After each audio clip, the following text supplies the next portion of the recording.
before we get started today, why don't I just do a few introductions. My name is Margaret Master. I'm the mediator who's been assigned to you this morning, and I just want to make sure that I get each of your names straight. Your name is? Kathy Egan. E-G-A-N? That's correct. Great. And your name? I'm Steve Smith. Okay. Again, I'm Margaret Master, and I'm comfortable using first names today in this mediation. Are each of you comfortable with that? It's fine. Is that fine? Yeah? Steve? Yeah, All right, that's okay great. with me. I'm an agreeable guy. Great. Well, let me just talk a little bit. What I'm going to do is talk a little bit about what you can expect from this mediation, and then we'll get started. And I want to make sure that I answer any questions for you. I got it. How long is this whole thing going to take? Well, it's really going to be up to you. I'm not going to be making any decisions here today, so it's up to you to decide how each of you want to solve the situation that brought you here, and that's really going to be, the time is going to be depending on how our discussion goes. I don't really know anything about the situation, so I'm going to need to learn a little bit more. Mediations can really vary, so why don't we get into it, and then you can see how things are going and decide if it's meeting your schedule. Steve, were there any pressing matters you need to deal with today that we need to make sure? What do you? I just want to make sure that I know if there's some time pressure that I should know about. No, I've got to be somewhere this Let's afternoon. get back to the basketball but, court this afternoon. Okay, well let's talk then about what we can expect from this mediation. My job is not going to be the judge or the jury or to be making any decisions. My job is to help guide each of you through this mediation, to discuss whatever brought you here today and help each of you make some decisions about what you think is going to resolve the situation. So it's real important that I'm neutral and impartial in this process, because I'm not going to be pushing for any one thing or any particular thing to happen here today. And to illustrate that, I want to ask each of you, have either of you ever met me before or worked with me before? I've never met you. No, I know that I've never worked with either of you before, and I just wanted to ask that, to really clarify, because I know neither of you I really feel that I'm going to be able to be neutral today and to help each of you talk about the situation. Okay. Again, the goal of our meeting is going to be to find some sort of resolution that's going to work for each of you to resolve this situation. And you are the people who are going to be making the decisions about that. My job is going to be to help guide you through that discussion. Good luck. All right, good. How are we going to do that? I, again, don't know anything about this situation, so I'm going to be looking to both of you to fill me in on the details and the facts and what your perspective is. So to start out this meeting, after I've finished going through this, I'm going to have each of you give me a picture from your perspective about what's happening and what brought you here today. Who first initiated this matter with the center? I did. Okay, then what I'm going to do, Kathy, is I'm going to first ask you to tell me about the situation from your perspective. And during that time, Steve, I'm going to ask that you hold off any comments or any questions that you have until I finish with Kathy. And then when Kathy's finished, Steve, I'm going to give you the same chance to go through what your concerns are, what your perspective is. And during that time, Kathy, I'm going to ask you to hold any comments or questions, because after each of you have given me that perspective of the situation, then I'm going to move towards having us all talk together. So we're going to have a time to all talk together, and you're going to have a time to talk with each other. There might be a time during this meeting where I want to meet with each of you individually, and then we'll have a chance to have those have one-on-one meetings. And we'll come back and continue to talk together and hopefully move towards writing up some sort of agreement. Mediation is a process that gets used in a lot of different kinds of situations, and so oftentimes people do find solutions that satisfy what their concerns are. So I'm confident that we'll be able to move toward that today. Any questions so far about how this works? I don't think so, no. Steve? No, I don't have any Right. questions. There's a few more things that are important for you to understand before we begin this meeting. And one is that I consider this meeting confidential. That means I'm not going to go outside of this room and talk about this situation with anyone outside of the center. I'm going to be taking notes here today, but those notes are really for my own benefit, just to keep track of what's being said, and I'm going to tear those up at the end. So the only record of this mediation and what went on here today from my perspective is going to be an agreement if we do get to a point of writing one up, and then each of you would get a copy of that, and then the center would keep a copy of that. There is an exception to that confidentiality, which is important for me to explain, and that's if I find out that someone in this room or outside of this room is in danger of serious imminent harm, then I would have to tell the people who I talk with at the center, and they would have to notify the proper authorities if there were some serious imminent harm. So that is the exception to confidentiality. You also want to know that those private meetings that I talked about, if there's something that you want to share with me in those meetings that you would want kept confidential in the same way that this whole process is confidential, you can let me know in that private meeting. Another important thing to understand before we get started is that this mediation is also voluntary. I know the judge may have recommended that you come and try mediation, but now that you're here and you're giving it a try, and I think that's great, it's important for you to know that continuing with the process and agreeing to anything or signing any sort of agreement is voluntary. So don't sign anything and don't agree to anything unless it's what you want to do. Okay? Any questions on those two things? No. Okay. Then, No. lastly, I just want to say that there are a few guidelines which help us have a more productive meeting, and that's if each of you agree to not interrupt each other. And that is particularly important during the beginning when I need to get a sense from each of you about what's going on, what brought you here today. But throughout the meeting, I'm going to make sure that each of you have the time and the opportunity to say what you need to say. So it's important that you can agree not to interrupt each other. Steve, is that something you feel you can do? I'm not going to interrupt. I'll tell you what I have to say. Great. And Kathy, is that something you feel you can do? Of course. Great. The second thing is that while we're in this room, that all of us try and treat each other with respect while we go through this discussion today. And is that something both of you feel you can do? I can, yes. And Steve? Well, I can. I'm not sure I can trust that she Great. will. Well, both of you were able to commit to that, and that's going to help us run a better meeting here today. And the third thing is just logistically, this building is a non-smoking building, so if there's any need for a cigarette break, we can talk about that when we have some breaks during our mediation today. Okay? Lastly, any questions before we get started? Okay. Now, again, I really don't know anything about what brought you here today, and that's going to help me to understand that. It's going to help me run the meeting better. So what I'm going to do now is I'm going to turn to Kathy, and I'm going to ask you to tell me what brought you here from your perspective. And again, Steve, as soon as I'm finished with Kathy, I'm going to talk to you about that as All right. well. So, Kathy, what brought you here today, and what is it that you're concerned about? I'm, concerned about being able to live in my home in peace and quiet. And for the last 6 months since this man has moved in, it's been a nightmare. Where to begin? He moves in, and the first thing he does is start construction on the house that begins early in On the my morning house. and ends late It's in my the own evening. house. Then he builds this monstrosity of a fence between our property that must be at least 10 feet high. It's 8 feet high. Okay. Hold on I just measured Whatever. it according to the...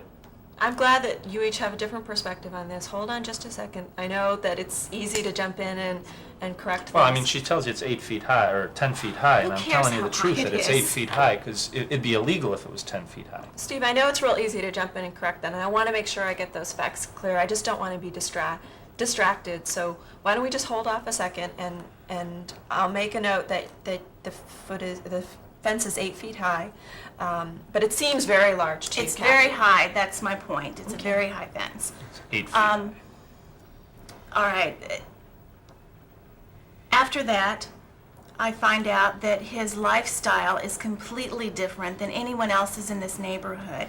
He has parties almost every weekend that include basketball playing till all hours of the night. It includes Please. drinking. The worst part of it is that the swearing, the arguments, the rowdy behavior on the court, and the people he has over are really disturbing to me. As a single mother with 2 small children, I don't think this is the kind of environment I want my children living next door to. Before he moved in, the nicest people in the world lived next door to us. This sweet couple, we were good friends, good neighbors, and had been for years. Then they sell their property, he moves in, and all hell breaks loose. I don't feel comfortable having my children grow up next Well, to somebody maybe it's like time this. that you move, and... I've Hold been in on this just a neighborhood a second. long time, and Kathy, Steve, I just want to assure you, Steve, that I will give you a chance to answer any questions that you feel are being asked, or to respond to All right. anything, All right. as well as to tell it from your perspective. So I need you to hold on All right. just a few more minutes while I finish with Kathy, okay? Well, let me just cut to the chase. The straw that broke the camel's back was our Memorial Day weekend party. Every year I have a party and invite my entire family over and friends. So I'm having this party, which is kind of a formal affair, and he starts basketball in the court next door with all of his friends, his beer drinking, rowdy, carousing friends. In the middle of a party that I'm trying to have on Memorial Day. The noise was outrageous. The language was embarrassing. I had lost it. I lost my temper. I went over next door. I said, this has got to stop. The minute I come up to the court, his friends started making rude comments, and then I get up to him and I'm screaming at him, telling him that he is ruining this party, that he needs to stop this immediately. I don't even remember what all I said. And he took me by the arm and shoved me down on his court. I fell down I was actually crossing his driveway to the court. I fell down on his driveway in some oil from that beater of a truck he drives around. Completely ruined the outfit I was wearing. I went home immediately and called the police. That's all I knew to do. He's obviously out of control, and somebody needs to do something about him. She sits here and says that I'm. Steve, I know it's very difficult. To hold on and not comment while things are being said that you have some really important things from your perspective. These that are you want to lies. share. You need to understand that these are Kathy, lies that hold she's on a telling you. second. I did not push her at all. Steve, right. one of the Please. things I want to just reiterate about the mediation process is I'm here not to make a decision. So I'm not deciding what's the truth or not the truth. What I want to get right now is the situation from each of your perspectives. So I know it's very difficult when you have a very different sense of what happened. And that's why it's important that I finish with Kathy, getting her sense, because I completely want to hear what your sense is of the situation. So as long as you know that I'm not deciding what happened or what didn't happen by hearing from either of you, All right. hopefully that'll allow you to hold on. As long as you know that these are lies. Hopefully that will allow you to hold on while I finish with Kathy, because I need you to be completely quiet so that I'm not getting All right. distracted and I can finish with her. All right. Because that'll be important for us moving forward, okay? All right. So Kathy, there was this incident where you went over on Memorial Day weekend, and what more do you feel I need to know about that? You talked about being... Well, my clothes were ruined. I was wearing a silk suit. I had to call the police. Battery charges were filed against him. And that's why we're here. Our case came before the judge. The judge suggested mediation, and here we are. Okay. I just want to ask a couple of questions and make sure that I have a sense of what I'm hearing from you. How are you neighbors?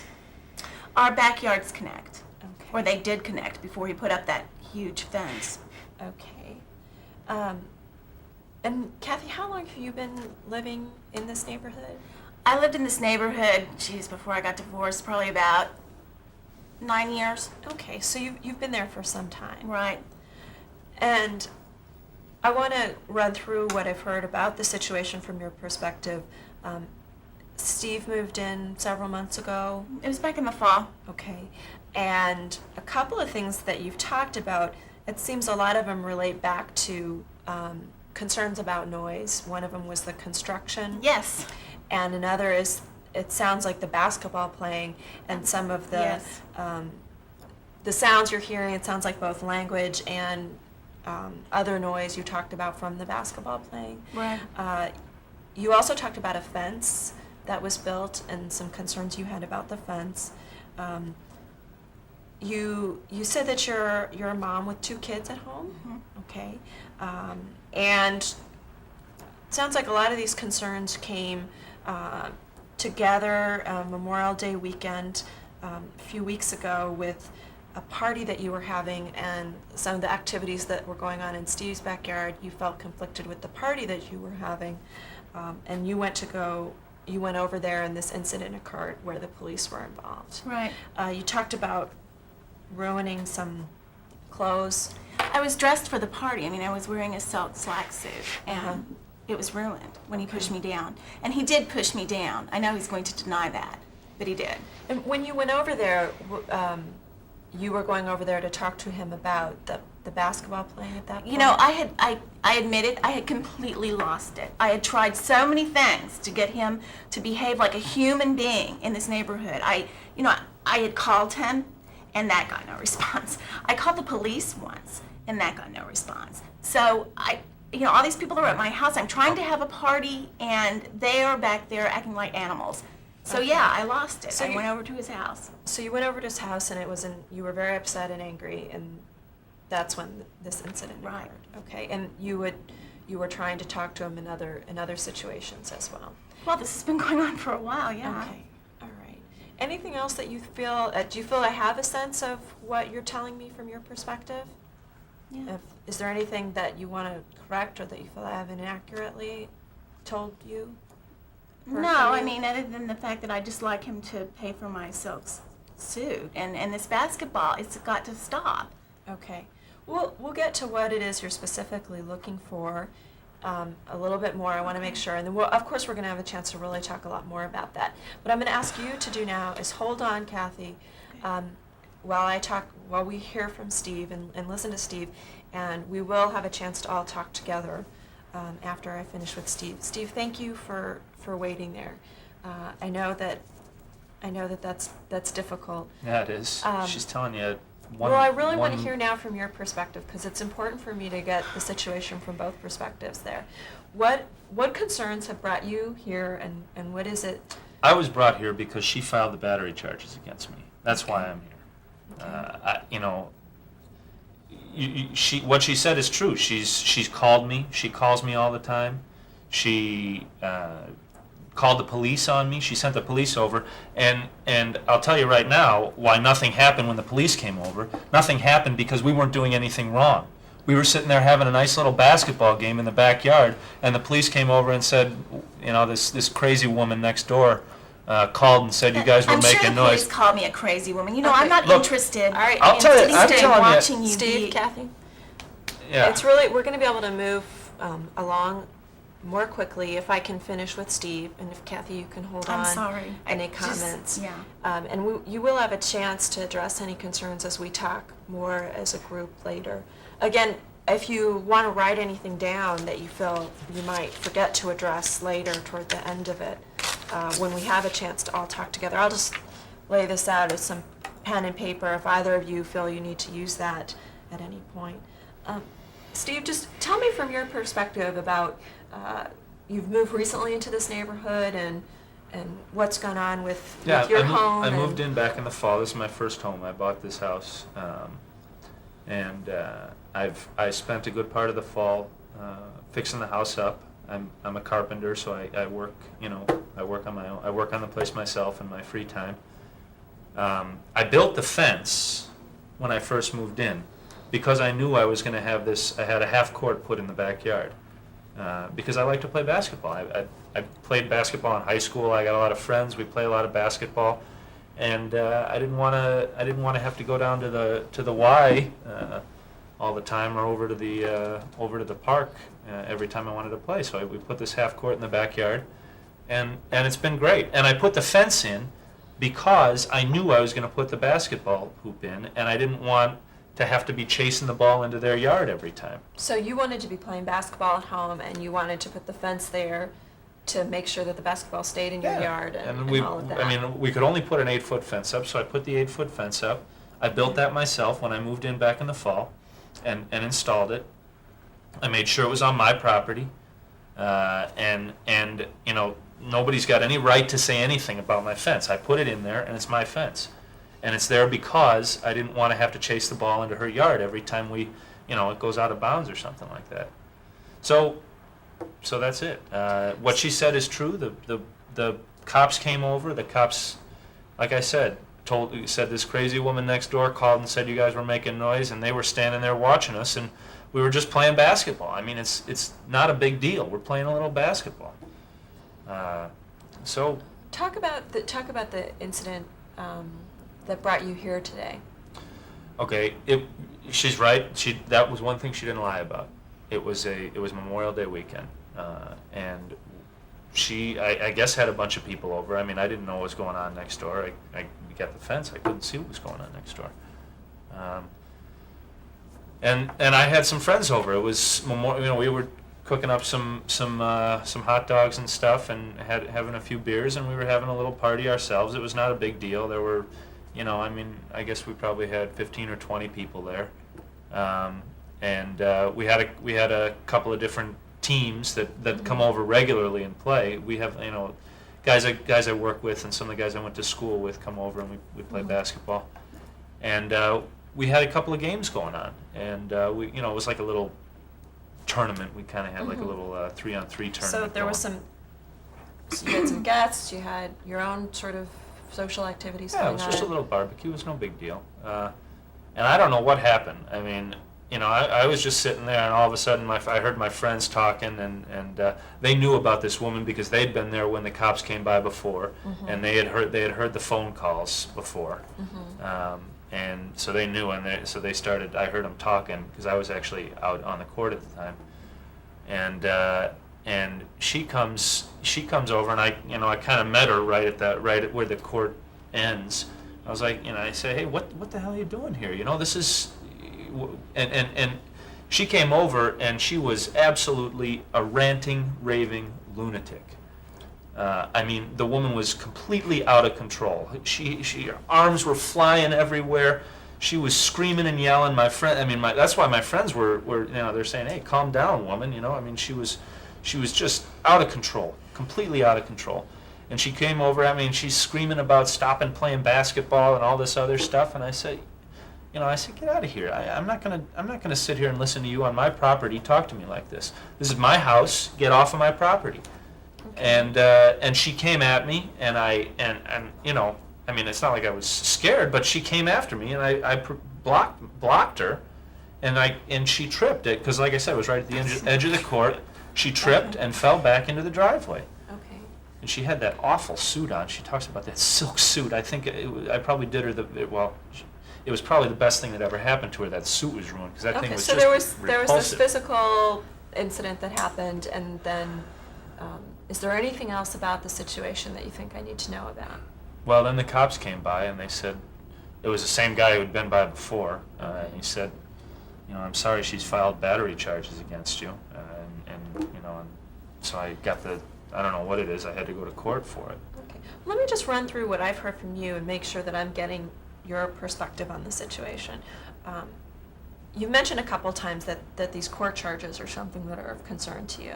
But yeah. And that you this is your first home. You said you've spent a good part of the fall working on it.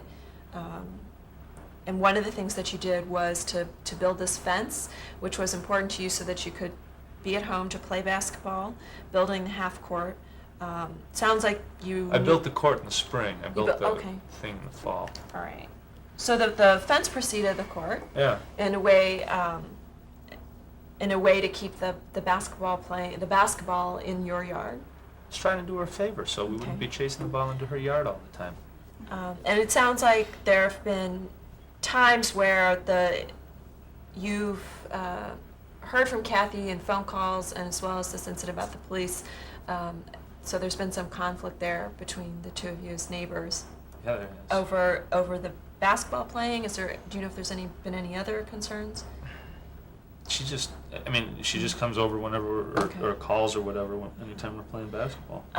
This particular Memorial Day weekend, you were having a social outing in your backyard with your friends, and that's when this incident occurred. It was a small party. It was, like I said, Okay. 15 or 20 people. A gathering of your friends where Kathy came onto your property and this incident occurred. Yes. Okay. Anything you think I'm missing that you want to explain to me now? Well, we'll have time to explore this more, but do I seem to understand it from your No, perspective? I think you got it. I think you understand. I mean, as long as you understand that I did not push her down. She's got Okay. nothing on me for those battery charges. And I don't think she could... So you feel you blocked yourself and that you weren't intending in any way to push She her said down? it herself that she was crazy, just going wild. She was so angry Not about saying it's whatever. crazy. So it was an escalated situation, and it wasn't your intention to push her down in any way? Well, I didn't push her down Okay. in any way. Okay. I blocked her coming at me. Okay, so you don't feel you pushed her down. It was you feel she was very escalated? Yes. Okay. Yes. Okay, so I think I've heard from each of you, at least at this point, what your concerns are about the situation. What I want to do now is, just before we move on, is ask each of you what it is that you're looking to see accomplished out of this meeting today. And Kathy, just let me move back to you. You mentioned something about the suit that you had concerns about. What specifically are you looking for here today? I would like to be reimbursed for the suit that was ruined by the oil on his driveway when I fell down. Okay. And Fell down. what After I was pushed, okay? and what other things are you looking to accomplish today? Well, I mean, the main thing is I want the basketball to stop. Okay. I mean, he just has to stop having these tournaments in his backyard. It's ridiculous. It's a neighborhood. It's not a community center. And people don't live like that. All right. So you're looking for some reimbursement on the suit that was ruined during that Memorial Day, Right. and for the basketball playing to cease. Mhm. Okay. And Steve, specifically, what is it that you're looking for?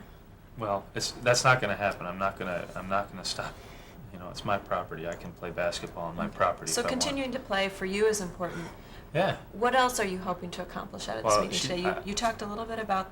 I want her to Um, drop those charges. Okay. You know, I mean, I'm gonna keep playing basketball no matter what, and I want her to drop the charges. Okay. So it's important for you to be able to continue playing and for you to get the court matter dealt with. Yeah. Okay.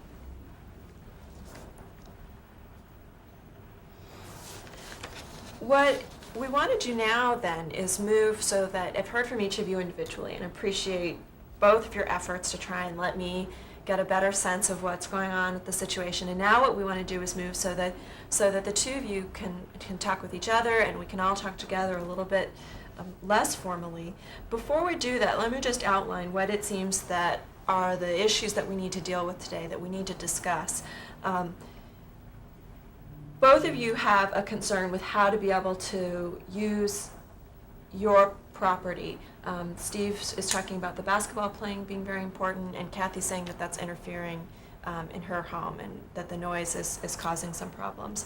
There was some concern that was raised about the fence and the fact that that went up that we might want to address. We've talked, each of you have this matter at court that is an issue that we need to discuss. You are both homeowners in this area, and there's been some concerns about the way these issues have been dealt with in that situation that occurred over Memorial Day weekend. So we should address how problems in the future, or how as neighbors the two of you feel you need to discuss things, or what kind of rules or ideas that you need to keep a neighborly, not a neighborly relationship rather, but a relationship that isn't going to bring you back to the court or to the mediation table every time there's a concern. What other issues do you feel need to go on that list then to make sure that we talk about them? I think you've covered everything that we said. I wonder if this is even worth continuing at this point, given his attitude. I mean, he's calling me a liar. He's not admitting to You anything did that lie. happened, and he doesn't seem willing to do anything to change.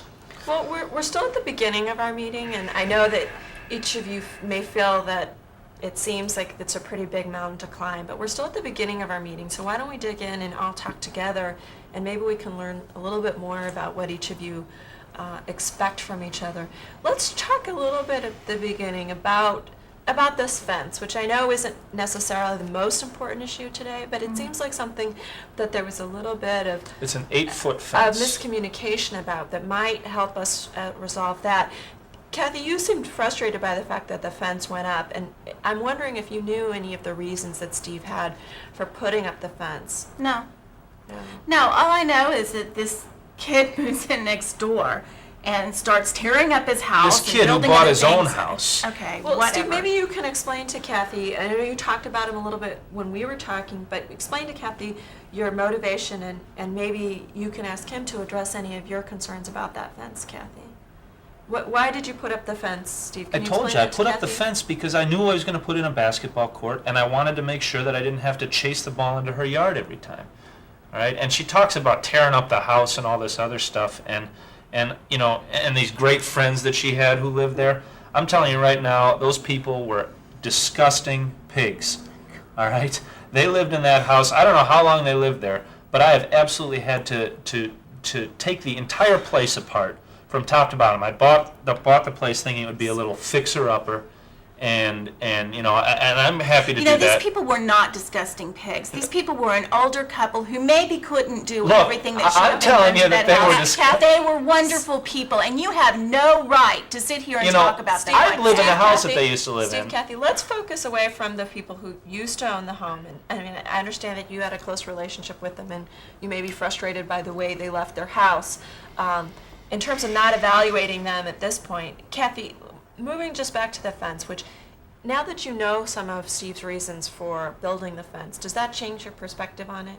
Is there any information you need from him? No, I mean, I was offended by the fence because it went up immediately, and it felt like not a real community-spirited thing to do, to put up an 8-foot fence Well, between you and your neighbors. you know, It I was mean, clear you to me never- that we were not going to have a neighborly relationship from And the you certainly beginning. gave me no reason to believe we would. Nobody ever came over and said hello to me or offered me anything. I moved into this house all by myself, and nobody ever made any So you've neighborly been gestures terrorizing to my me. family and I for the last, I don't know how many months, because we I went have to welcome never wagon once. when you came in. I haven't once set foot on your land, and You I don't put have up a to. huge. Your I put up an behavior, 8-foot your fence. lifestyle permeates that 8-foot fence and comes right into my lifestyle. My How can children you, here. who walked onto my property and came after me in front of all my friends, I came tell after me you. that I'm terrorizing you when I've never even seen your house? I put up that fence and I've never even walked onto your property. You don't have to. The noise from your games comes right through that fence into my life, and I want it out. Okay, Well- let me just jump in here for a moment. I'm hearing two different expectations that, one is both that there is a neighborliness, and you were upset by the fact that this great division went up between you and your new neighbor, and you seemed upset by the fact that that there wasn't any kind of community contribution. I'm not that everyone upset, needed. Or but she talks startled, about perhaps? neighborliness. You know, she wants to sit there and pretend like she's the good neighbor who is like the den mother for our whole block or Please. something. You And- flatter and- yourself. and- I have no desire to be your den mother. And I'm telling you that there's nothing like that, all right? I moved in, I didn't get a word from anybody. So both of you feel there hasn't been a real overt neighborliness demonstrated both by the lack of greeting and by this big fence that Right. went up. But both of you are also talking about a desire to have what's going on in each of your expectations in each of your households separate. You don't want what's happening in Steve's household coming into No, your I household. don't. And you seem, if I'm understanding it right, Steve, not wanting Kathy to be on your lawn or, I mean, in your yard or interfering Certainly with what's not the going way on she in was, your where she was household. over there during my party and screaming and yelling the way she was. So, kind of two things that need to happen. I'm not sure how much, how the importance goes on each of them, but one, that things are, you would have preferred things to be more neighborly, but you also want a division so that you're not affected by what's happening in each of your houses. And Right. to an extent, those things seem to conflict a little bit, but maybe they can happen simultaneously. What would you have liked to have happened differently when Steve moved in, and if he did want to put some sort of fence up? Is it that you don't want a fence at all, or? No, I guess I would have liked for him to come over and tell me that he was going to be doing some construction on his house, and that, he apologized for any inconvenience that might cause me and my family, that he planned on constructing a fence and why he was going to construct a fence. I mean, it is on his property line, but it certainly affects the way my yard looks. And You know- again, I don't care about the fence at this point. It's Okay. just a symbol for the fact that he has a total lack of regard for anyone in the neighborhood. And this is, I know the fence isn't as important to you, but it just is helping me understand of where each of you are coming from. And in terms of that initial time when you first moved in, would there have been, what would you have liked, or is there anything that could happen now that would make a difference in terms of your expectations of your neighbors? Just leave me alone. I mean, I don't need anything from her. Just leave me alone. I'm not trying to Don't give you anything. I'm trying to keep you from disrupting my life. I have never once disrupted your life. How can you call the police, you make harassing phone calls to me all the time, You're calling, every time anybody is over, you decide that suddenly the whole neighborhood has gone to hell in a handbasket. Well, since right. you moved in, And, pretty much and has, then you kiddo. call the police. Let me tell and you then you come something. over to my house. I'll talk and scream very and yell at me. slowly so you understand. I don't need you to I talk called slowly. the police. Kathy, Steve. Margaret, she sits here and makes these condescending remarks to me, like I don't understand How else what do she's you want me saying. to talk to you? Sometimes it's hard when we're all trying to talk together to get everything or hear everything correctly. So let's just break it down for a second and focus on this disruption. And each of you are speaking about disruptions that are occurring from the other person. And Kathy, you're talking about the disruption of the noise and the basketball playing. And Steve, you're talking about this disruption of having Kathy come over and having phone calls and having police. And am I understanding that those are each things that you would rather not have in your life right now? Oh, yeah. Yeah. Okay. Kathy, explain to Steve how this basketball playing affects your life. What does it allow you not to be able to do, or how does it affect what's going on in your home? Okay. Steve, when you invite 25 members of your close immediate friends over to your house to drink beer and play basketball, you start swearing and screaming at each other. And you wonder why. I don't want my... Do you want to hear how this bothers me? I thought that's what I was supposed to be doing. Can you listen for a minute? I don't want my children hearing the language that's being used in your backyard. I don't want my children seeing supposedly adults fighting the way you and those people that you have over to your house fight. There are constant arguments, screaming, swearing, the ball constantly hitting that monstrosity of a fence. The noise level is unbelievable. And you play at all hours of the day or night. I mean, it doesn't matter what time it is, they're out there playing. One weekend when I called the police, they were literally out there at midnight playing basketball. He has this huge floodlight on his garage door that gives them a light. And they stand up there and play basketball in the middle of the night. Once I was out there until midnight. Okay. And that was the night that we were having a party. Once. Okay? And that was not the night that she came, or the day that she came over on Memorial Weekend and No, that was And yet came another screaming time at when me. you disrupted and my it life. sure as hell wasn't at midnight. All right? Oh, This come was in the on, middle of the Steve. afternoon. As if you would be up at midnight with all your friends over. I wasn't up until you started playing basketball, and then I was up. And so were my children. I want to get to what concerns you about the disruption, Steve. So I want to let you know I'm not abandoning that, but I want to stay on this topic just for a little bit and kind of break down, Kathy, your concerns. You're talking now a little bit about the hours. Let's get a better picture about when this is happening and when this is disrupting you.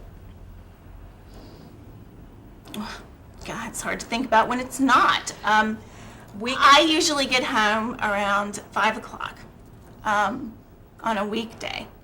And, I pick up the kids, I come home, we're home, and we try to eat dinner around 6. We fix the backyard. I mean, we have a garden and a patio, and sometimes the kids like to eat outdoors because it's summertime. And we can't even enjoy a pleasant evening outdoors as a family without this, scene going on next door. Okay, so it's happening, and I mean, the ways that this is disrupting your life is the screaming. You're talking about screaming, you're talking about language and noise level and the hours. And so in terms of the times, you've got 5 o'clock on the weekday you're home, and you're saying, is this affecting you in those evenings on the weekday? Just during the dinner hour. I mean, we'd like to be able to go outside. I'd like to be able to take the kids outside. I do gardening. The children like to play in the backyard. They have a little swing set without hearing this Okay. brawl go on in his backyard. And then you were also talking about the effect, being late in the evening affecting you Well, at that that's point. usually on the weekend when he has a bunch of people over and they end up in the backyard. It inevitably erupts into some basketball game. I mean, who has a basketball court in their backyard anyway? Okay. And the weekends, are there other times that it's disturbing you? Early in the morning, sometimes. So I mean, early in I've the- been awakened before in the morning. Early in the morning and late in the evening, or in the night then? Yeah. Is the dinner hour also of concern on the weekend? Well, yeah. Okay. So you talked about needing for basketball playing to stop, but during the weekday, your house is empty then? Let me explain it to you, Margaret. It's not, yeah, it is, but it's not the basketball playing in and of itself. It's the fact that he has hordes of people over to play basketball with she him. said, okay, Kathy, you said 25 people. I heard you say 25 That's an people. exaggeration. Yes, it's an exaggeration, and it's typical of what she's doing here. She talks about screaming and yelling and fighting. There has never been a fight on my basketball court, Oh, boy. okay? Never once, all right? You know, Have he's you not ever- even trying. This is ridiculous. I'm not trying, and she's sitting here, she tells you 25 people, she tells you screaming, yelling, and fighting. Why don't you tell Kathy and explain about what is important to you about the basketball playing, what you're looking for when you have friends over, what's I gotta important about hear. that? Kathy, I bought a house myself so that I would have a place where I could live and do what I wanted to do. All right? I was tired of renting apartments, so I bought a house. I saved up money, and I built a little basketball court in the backyard because I love to play basketball. And I have a lot of friends, and we all like to play basketball. Okay? I bought a house for that exact reason, so that I could have the freedom to do that. And as soon as I so move you in, can play basketball. I bought a house so that I would have the freedom to do what I want, and so that I could have people over to play basketball and to do other things. All right? Now, never one, 25 people, she says, I'll tell you right now, I had 15 or 20 over on Memorial Day, and that was a big one. Normally, I have, usually we have maybe 8 or 9 people over, a couple of 3-on-3 games, and we play for a few hours in the evening. That's what I like to do. Tell me how that's important to you. Well, I work early in the morning, and I work hard during the day, and I like to relax at night. And the way I like to relax is to play a little basketball, let a little steam off. All right, I like to get a little exercise. So it's exercise for you. It sounds like it's relaxing for you.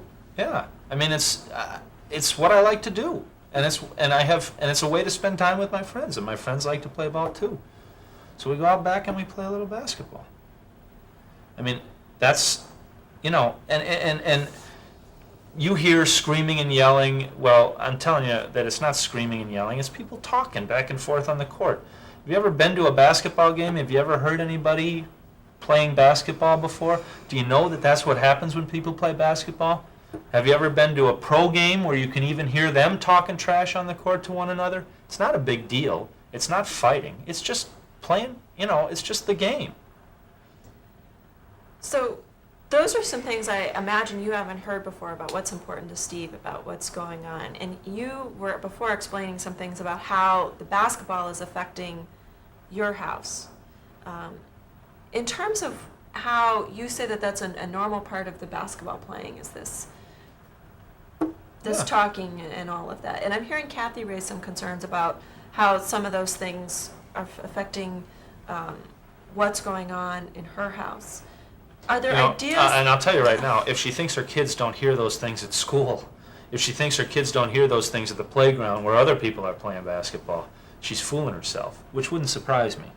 I mean, that's just the way it is. People talk that way when people are doing I sports. can't control what They- goes on in the school 24 hours a day, but at least And there's you somebody can't there control who what says, goes on in my house either. I can control what goes on in my neighborhood. I mean, our neighborhood You is not can't zoned control for a what goes community on center in my house. next door. Our neighborhood is zoned for exactly what You know, I have Steve, there. when you moved into this neighborhood, you moved into a community. Does that concept permeate your brain at all? And what I have Can with you my just friends bring your coming over brain is a off community. the court for a minute and think about the fact that there are other people living in this neighborhood. And would you take your mind off yourself and your kids for a moment and think about I'm one of those people who's living in this neighborhood, and that's one of the things that I like to Before you moved into the do. neighborhood, it was peaceful and And I haven't had a quiet. complaint Adults from lived another there person. Who had a clue.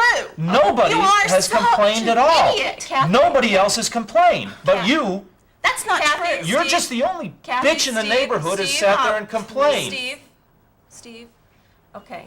I know that obviously this is a situation which is affecting each of you day in and day out, and it's very important to both of you. I'm going to ask you to bring it down just a little bit and talk about what it is that you would have liked to have done differently in terms of dealing with the complaints and how you communicate your concerns with each other. You know, I tried to call him. Right. I have tried to call him and just ask him to keep it down.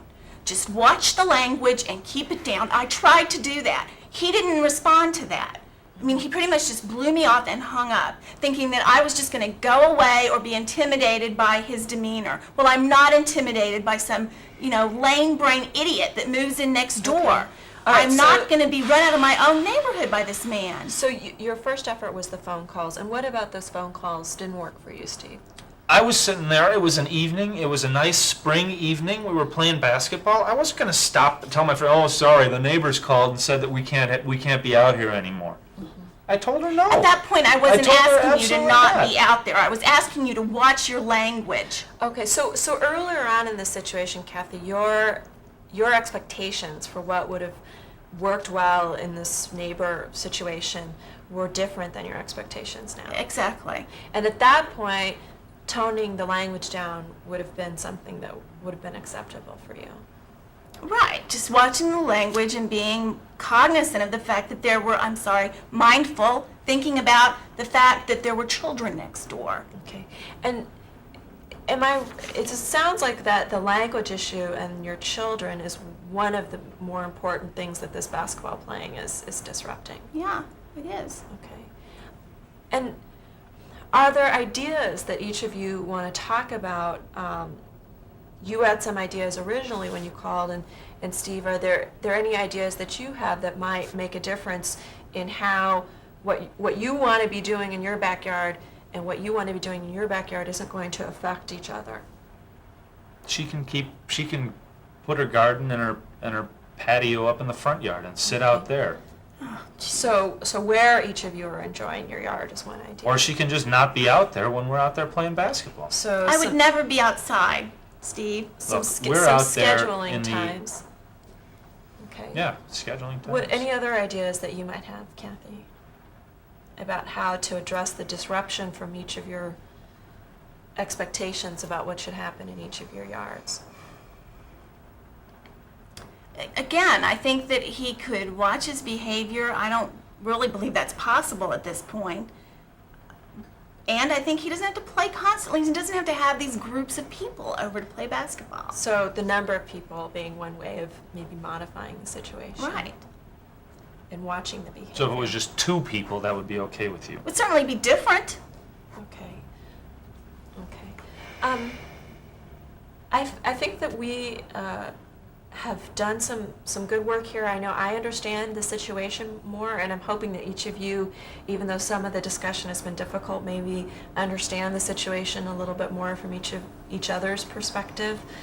What I want to do now is meet individually with each of you, and that'll give me a chance to work more about understanding the problem, and when we come back, building off of some of these ideas about how we might be able to move forward to how each of you are going to be able to live as neighbors and get what each of you want, which seems to be to enjoy your homes, not worry about this disruption from each side. Each of you have talked about enjoying your yards and enjoying your home, and we want to, and feeling also that you have some kind of neighborliness, some kind of neighborhood community, whether you're expecting it now or you think it can happen now, those are things that each of you have talked about at least as somewhat important to you. So we can explore that further. What I'm going to do is meet first with Kathy. So Steve, let me show you where you can wait, and then I'm going to begin meeting with you after I finish with Kathy. Okay. Okay, Kathy, now it's a chance for you and I to meet individually, and I wanted to let you know before we do get started that if there's anything in this meeting that you want to be held confidential, in the same way that this whole meeting is confidential, you can let me know, okay? Okay. Let's just talk about what's really important for you here today. It sounds like one of the things that was brought up towards the end of that group discussion was the issue of the language in your kids and how that's affecting you. Right. What's really important for you there? What do you really want to make sure you accomplish today with that? I don't know why they have to use such foul language when they're playing basketball. Other than the fact that his vocabulary is very limited, I can't think of another reason why they have to use language like that. And more than anything, it's the behavior that they are modeling for children as adults. There's carrying on, and whether he wants to admit it or not, unnecessary arguments where voices get really escalated. Sometimes they're shoving, or it sounds as though there's some sort of scuffle, and there is really foul language. So you want, when your children are at your home, to feel like you have some control over what they're hearing and what kind of behaviors they're exposed Right. to. And so not having language which you feel is inappropriate, and not having sort of physical altercations, physical interactions happening Right. next door. Can we be specific, I guess, about the language, about what you feel is inappropriate? Your kids are younger. Is it any kind of swearing or?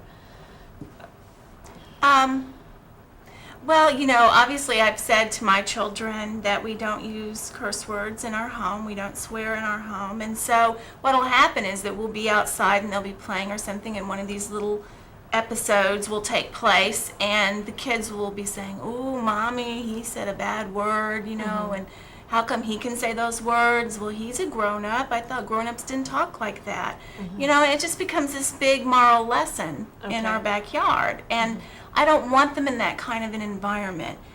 I guess I can't be specific. I could list every swear word they've ever said, but I don't think there's any reason Like if you to heard a have- damn coming from the backyard, oh damn, I missed that shot. How does that in your family feel? It's probably not as much of a concern as calling each other names. Okay. Right. I mean, and we don't need to necessarily sit down right here and come up with a list, but I just wanted to get a sense of what I think what it's the that excessive means. use of swear words that Okay. bothers me. Okay. Now, when they're at a club playing basketball, with a bunch of adult men, they may, use this kind of language in excess. And that might be a way of blowing off steam, but they're not in an adult club. They're in a neighborhood, and they're children in this neighborhood. And I don't want my children to get the message that it's okay to use this kind of language. It's just foul, vulgar language. Okay, so you want to be protecting your children from the kind of language that you feel is inappropriate, is particularly in your backyard. Does this affect when you're in the house, or is it when you're in the backyard? No, it's pretty much we're in the backyard. Okay. What ideas do you have about how you would be able to get that to happen, to have an environment in your backyard where you don't have this kind of language? I have no idea. I mean, I have asked him before. When I originally started calling him, all I wanted was that he would listen to me and understand, and he was completely unresponsive. He completely didn't care. I felt really brushed off. I felt stupid for having called him in the first place. He just has no respect for anyone else's needs or lifestyle. So let's move to that for a second then, in terms of, as neighbors, what's important to you? I mean, I know that you and Steve are coming from different perspectives, and you don't expect Completely. to have, you're not looking for a lifelong friendship here. No.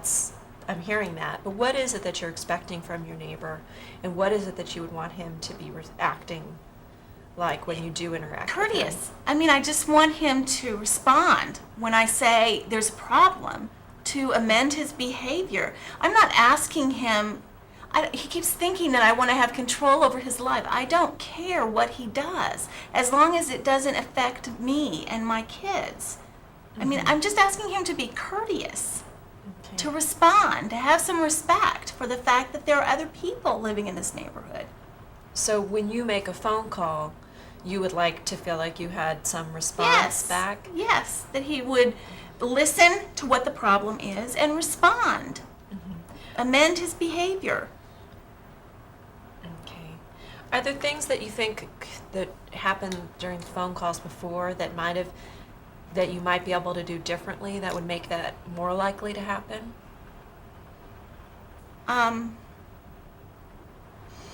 Well, when I first called over, I realize now I'm pretty aggravated with him, and I'm not maybe being as much of an adult as I could be. But in the beginning, it wasn't like that. I called him, I was polite, I was courteous, and he didn't respond.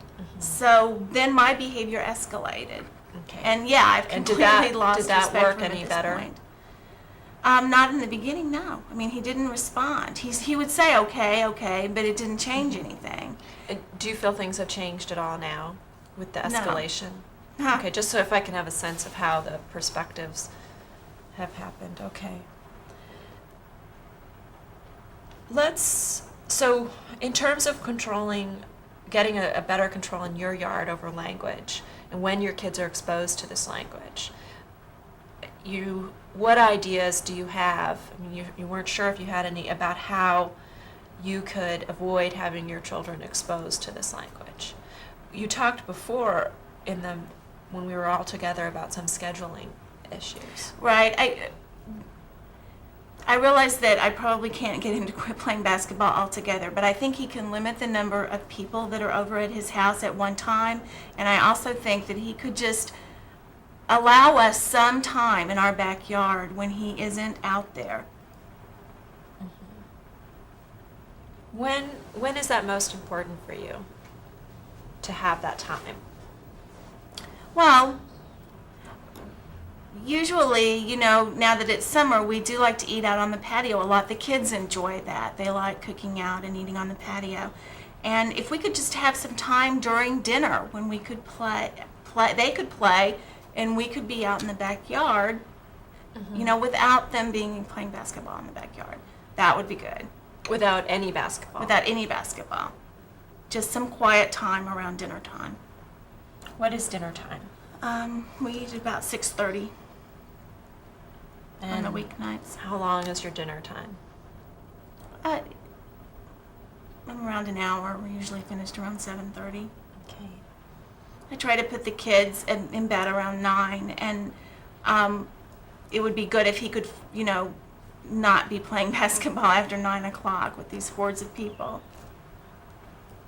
So you're in your backyard during these warm weather months, having dinner around 6:30 to 7:30, and you like to have the kids in bed around 9 o'clock, and it sounds like the basketball playing is disrupting you while you are in your house. Well, just as the night progresses, they tend to get louder. Mhm. I mean, there are a number of people over there. Everything else quiets down. The TV's off. Everything in our house gets very quiet around 9 o'clock. So it is noisier after that. So having quiet at your kids' bedtime is important. Yes. Is that weekdays different from weekends then? Sometimes I let them stay up a little later on the weekends. Okay. So would you then feel that you had that control over your kids' environment and you were able to enjoy your backyard without distraction if you had that dinner hour free and you had quiet at your kids' bedtime? That would be a lot better, yeah. And am I hearing then that at 9 o'clock on, in terms of quiet? That's what I would like, ideally, sure. So is there distraction then if they're playing later after your kids have been in bed? Well, I mean, if the kids are already asleep, if they're not excessively noisy, I don't think it would bother them. Okay. So am I right then? Maybe I'm a little confused that it's at that time when you're trying to put them to bed that you need Right. the quiet time. So if Right. they were playing 7:30 to 9, that wouldn't be a problem then? I don't think so. And after 9, as long as it wasn't. I don't even have to be that specific. I mean, Okay. it's just that I would like to be able to get them in bed around 9 o'clock, so I would like for them not to be out there whooping it up around 9 o'clock Okay. with 15 people on the court, which he says is not normal, but it is normal. And I also would just like for them to watch it after 9 o'clock. Keep the voices down. Don't bang the ball against the fence.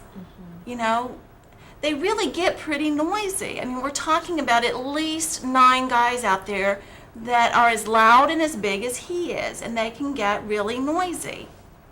Okay, so that dinner hour, and then just in terms of exclusive, Yes, I Basketball think they can free. stay off the court for 1 hour. and then some other times where watching the noise and the language and the number of people.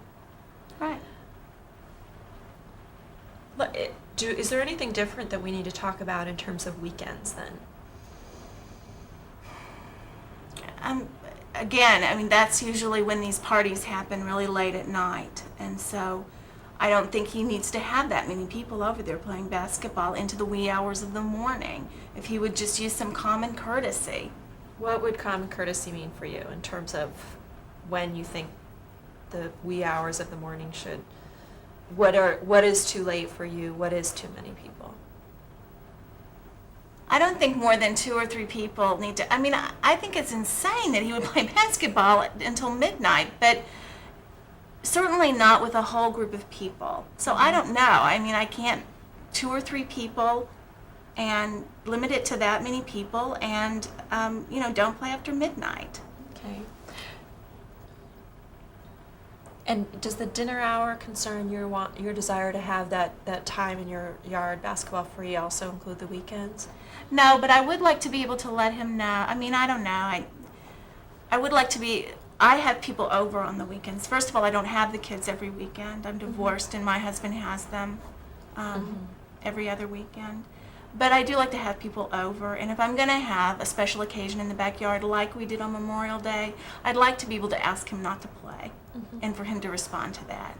So you want to be able to tell them about situations that you're having and feel like you Right. could get some time where there wasn't any basketball playing or where it was reduced? I think on a special occasion, there's no reason why he couldn't say, I just won't play tonight. I mean, if I'm willing to be flexible about the rest of the time, I don't see why he can't accommodate me that way. Okay. So we've come up with a lot of ideas about how to address your desire to have this time in your backyard and to get away from some of the distractions and the concerns you have about the way the basketball playing and the language that goes on might affect your children. Are these ideas that you're willing to bring back with Steve when we all talk together? Right. Sure. Okay. We've also talked about what you would expect from a neighbor, what you need from Steve, rather, in terms of when you do call him to have some concerns with him. You just want him to listen and to then respond in some way to your concerns. And when we're talking about dealing with special occasions, that's going to be important as well for the two of you to figure out how it's best for you to let each other know what you need from each other. Okay. And we'll want to talk about that as a group. If you were able to get some satisfaction on these two issues with the ideas that you've come up here, how do you feel about the status of this whole situation, and what else would you need to feel it was resolved? Well, originally I was asking for him to reimburse me for the pantsuit that was ruined. I mean, actually, I was really offended by the way he responded to me that day. I mean, I know I was not at my best either, but I don't think it was necessary for him to grab my arm the way he did. If I thought he showed the slightest amount of remorse over that, then I would forget about the pantsuit. I mean, that's not the big issue for me. But he doesn't seem to have any idea how inappropriate that whole scene was, or that it is not, that he has to have some concern over how his neighbors, live and experience his behavior. So that situation that day with you very upset about what was happening, you were invested in your party, concerned about what was going on at your party. I was at the end of my rope. You were at the end of your rope, and in dealing with him, and that situation just didn't go well. No. Both of you had talked about that. And it sounds like you're frustrated because you don't feel he is concerned about the way it went or concerned about his behavior. No, I don't think he does. But all I'm saying is that I would be willing to drop the fact that I wanted him to reimburse me for that suit if he would at least demonstrate that he had any concern over the way he behaved that day. So it sounds like the money for the suit or getting the suit replaced isn't as important to you as having him acknowledge, Right. like you said. What do you want to ask for that kind of acknowledgement? Are you looking for it? What specifically do you need to hear?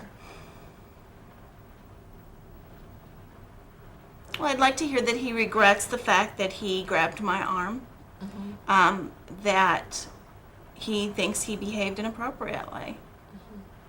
Okay. So talking more about that and getting a sense of what his assessment of the situation would be something we can talk about in the second group session. In hearing him in the session before when we were all together, what was your feeling of how he viewed the situation? That I was out of control and that he Mhm. was minding his own business. Okay.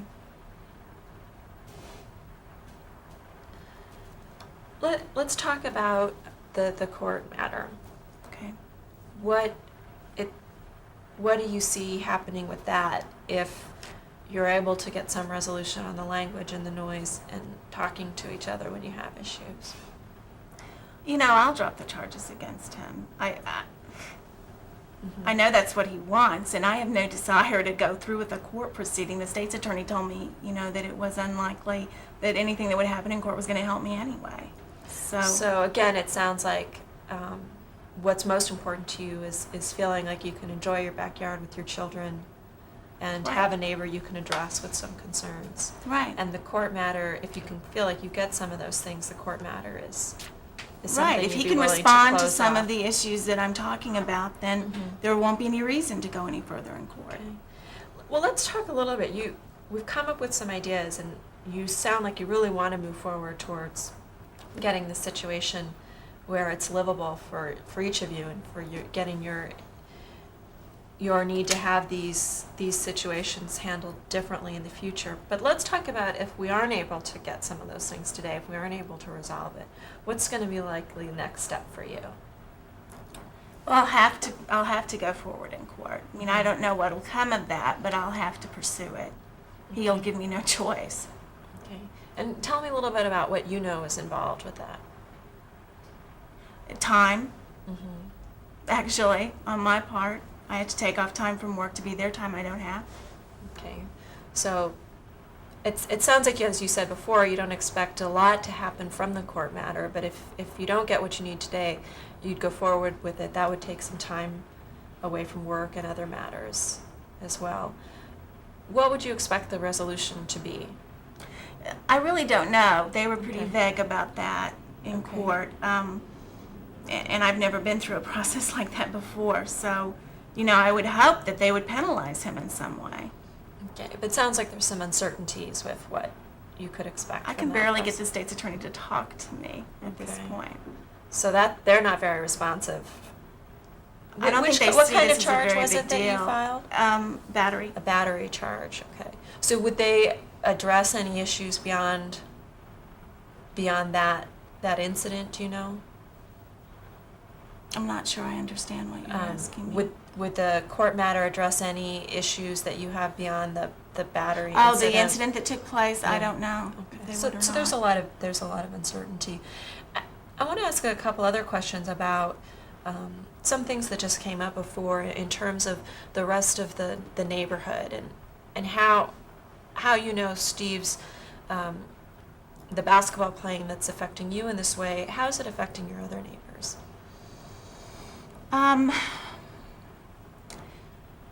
Well, I've only mentioned it to the people who live directly next door to him on his side of on his street, and they said that it doesn't really affect them, but of course it doesn't. I mean, their house is next to his, their backyard is next to his, but it isn't directly behind his. And they have older kids. I mean, they didn't seem to be as concerned about it as I am.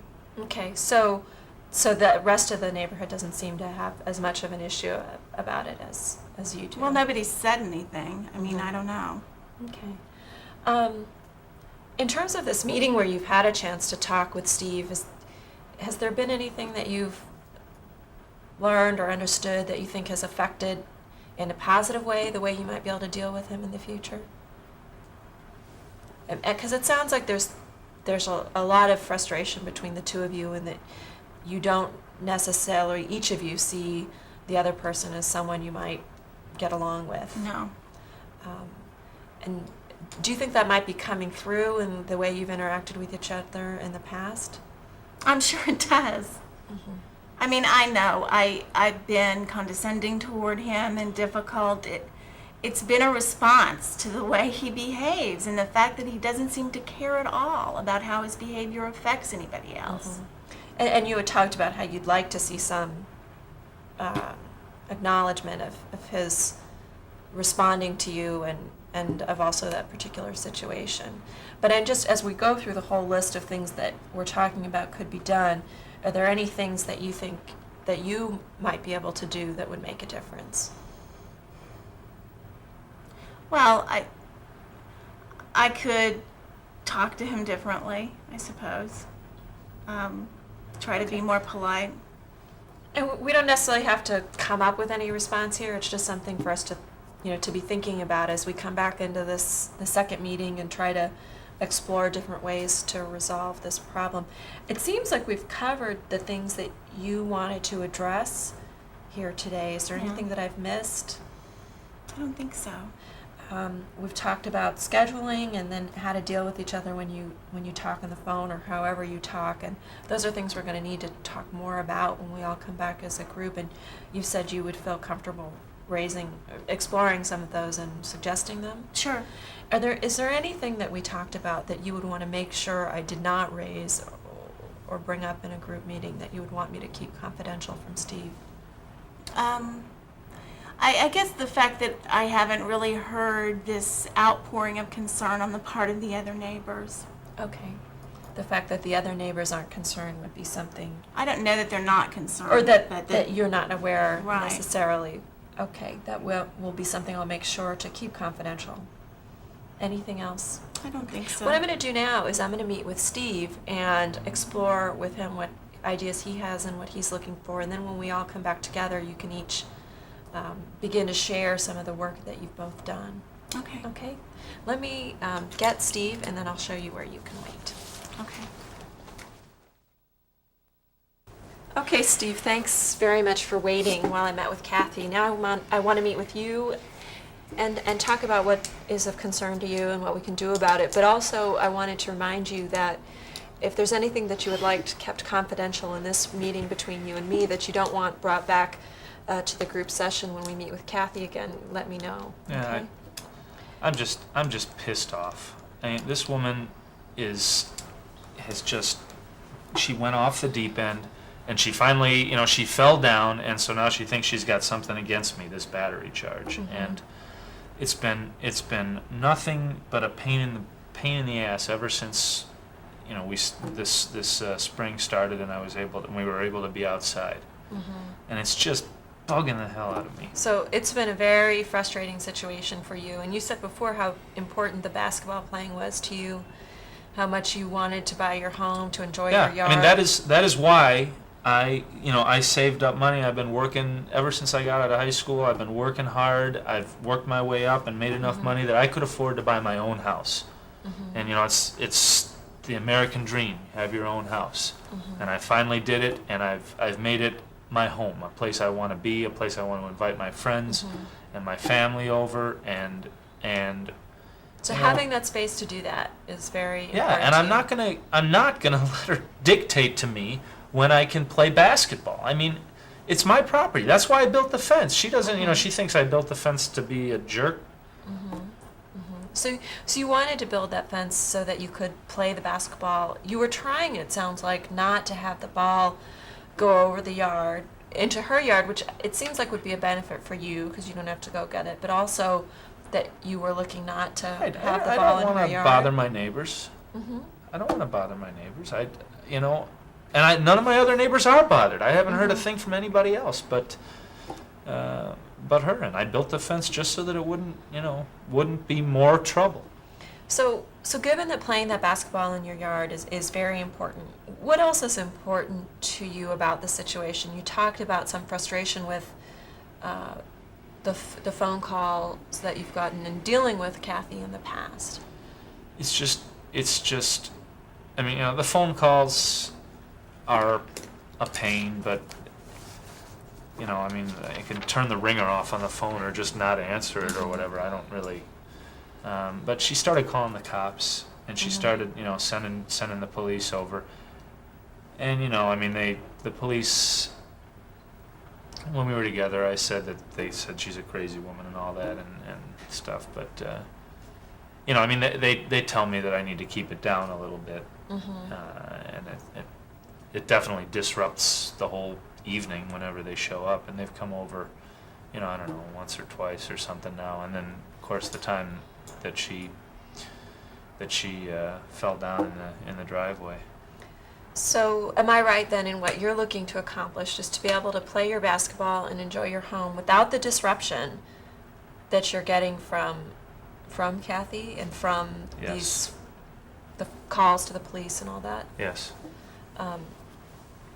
That's what I want. And when she comes in here and she starts, calling me names and calling me stupid and telling me that I can't play basketball in my house and telling me, and then she presses these battery charges against me. It's infuriating, and I am not going to give her. I mean, the meeting is, I don't know. The meeting is useless because I'm not going to stop playing basketball. Okay, so it's important to you to continue playing basketball. Yeah. Are there ways that you could ensure that you can continue playing basketball and work with the situation so that you can continue playing basketball without disruption? She can stop calling the cops. That makes sense. Okay, so one thing for you is to not have the police involved. Right? Okay. Talk to me a little bit about what's going on, just, from your perspective again, during those games. How often are there people over? How many people do you have over? What's the noise level from your perspective? It's probably during the week, I don't know, on average 4 nights a week or something, and then at least once on the weekends. And there's anywhere from 6 or 7 to maybe 10 or 12 people over, except on that one occasion where there were a few more than that. Does the number of people, do you think, affect how the tone of the evening is? It might affect the volume a little bit. More people, it's a little bit louder, but I don't know that anything that's said changes. When she first called you that one time and talked to you, what was your response? What was your feeling about that? Well, she said, I don't know. She said something about how awful we sounded over there, and we sounded like a bunch of hoodlums and How all did this that? stuff. And I said, forget it. And I said, okay, whatever. I'll see what I can do, and hung up the phone. And what did you do? I laughed about it with my friends.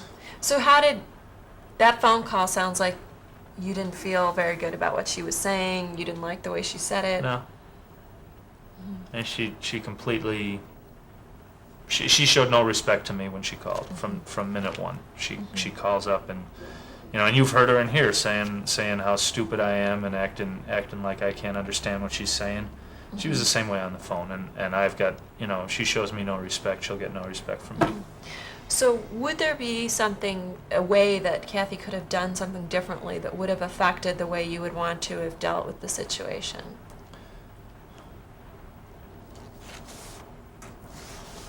She could take her kids inside, like I said. She could eat dinner out in the front yard.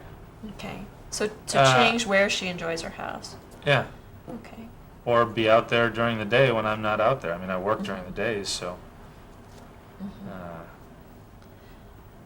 Talk about your impressions of the language that's being used. You It's said just- that that's it's pretty natural typical. in a basketball setting. Are there ever kids? Do any of your friends ever bring kids, or are there kids around? Not at my house too much. I mean, sometimes at the playground. My sister has a few kids, and she comes. Does your sister ever come over when basketball games are happening? She has. She was there on Memorial Day, and she's been by one or two other times. Has that ever affected, do you think, the way you've approached the game? Well, maybe, I don't know, maybe a little bit. I mean, I guess we tone it down a little bit for when she's around with her kids. With your niece and nephew? Yeah. We got, yeah. Yeah, I guess we tone it down a little bit. I mean, kind of just keep the trash talking down a little bit.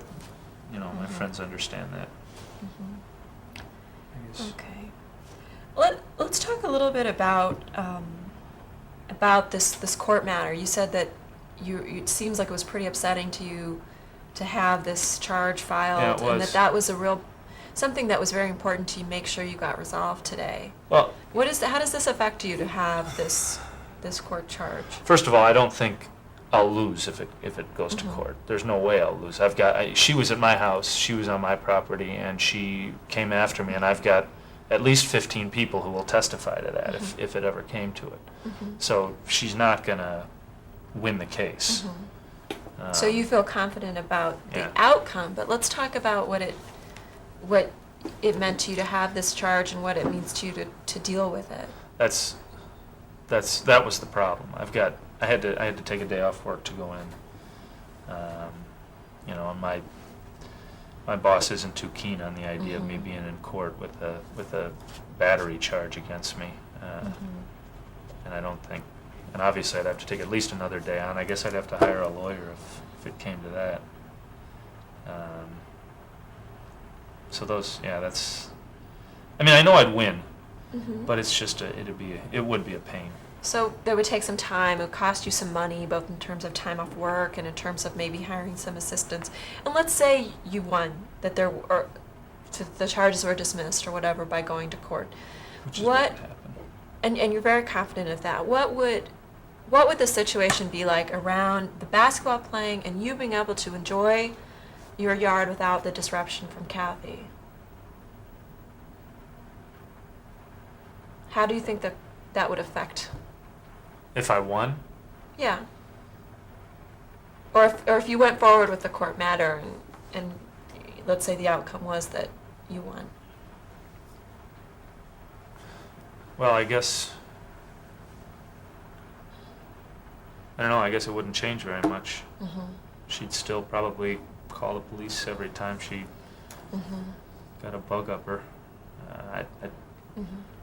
When the police come over, it sounds like it's frustrating for you. What difference does that make? And when the police come over, your basketball games stop? Yeah, it stops the game, and they tell us we have to quiet down, and usually, you know, I have some friends who are not all that keen on running into the police, so they might decide that they need to get out of there. That's confidential stuff. Okay. And make sure that none of those issues in terms of how your friends feel about the police would be raised in a joint session. Yeah, that would be bad. Okay. So Steve, given that it's that this police is disrupting your basketball playing, are there any ideas that you have that could ensure that you could protect that time, which is important to you for relaxation, for exercise, to play the basketball the way you want to play it without disruption?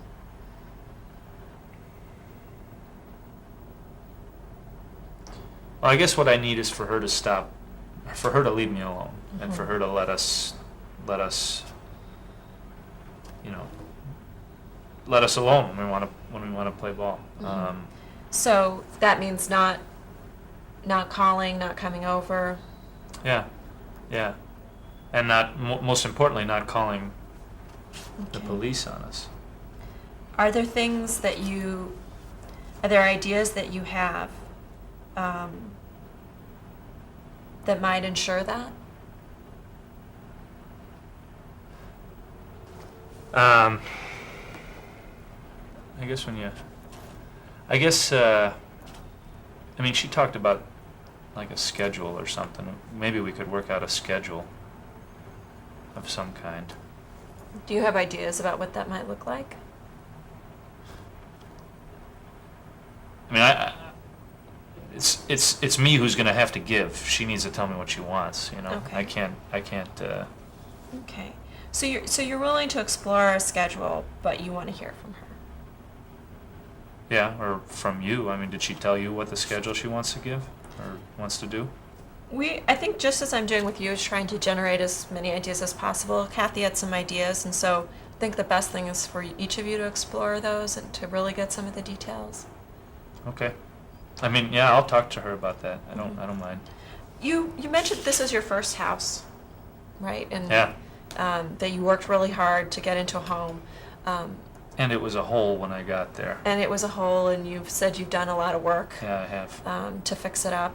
Are you still continuing? Yeah, work? it's like it's pretty ongoing. I mean, Mhm. there's still work that needs to be done. Mhm. Where were you living before? You mentioned, I I was think, yeah, I was in an apartment. in an apartment. Before. Had there ever been situations in that time when you were in an apartment where you had to deal with one of your neighbors that was disrupting you, or that where there was noise involved, or you didn't Yeah. appreciate the way what they were doing was affecting you? Yeah, that did happen. Not at that place, at a previous place I lived. That Mhm. happened once before. What? At a previous apartment. It was my first job, and Mhm. we were getting up real early. I was a long ways away, so I was getting up real early, and I had a neighbor who was kind of noisy, throwing a lot of parties at night and stuff. Mhm. So yeah, I did have that once. How did you work that out then? I guess I talked to him for a while, once or twice.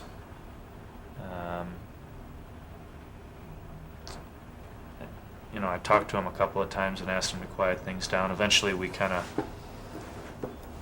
worked something out Mhm. with where I could call him up and he'd ask people to turn the radio down Mhm. or whatever. Mhm. Do you see anything similar or any ideas that you get from that situation that might work out between you and Kathy? In the past, you haven't necessarily had that opportunity to communicate real well with each other because you said you felt she was very disrespectful. Right. Yeah, that was one thing. Is this guy was noisy, but we were on the same page. Mhm. We understood each other. He treated me with respect. I treated him with respect. It was not it wasn't.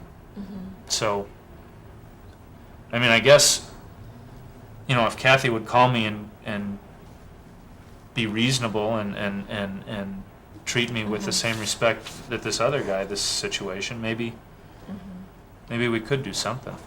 So you've come up with some ideas, Steve, about maybe doing something around scheduling for the basketball playing so that you don't have to be concerned about calling and her coming over and the police, which is important to you to protect that time. Right. And also having a way where you can interact with each other a little bit more reasonably, it sounded like. And those Yeah. are some things that we can talk about when we all come back together. You also talked about how you think language does change a little bit when you have children around. And I know one of the things that Kathy was talking about that was important to her, which may be one of the reasons why she is calling you, which you want to avoid, which it sounds like you want to avoid, is the language and how that's affecting her kids.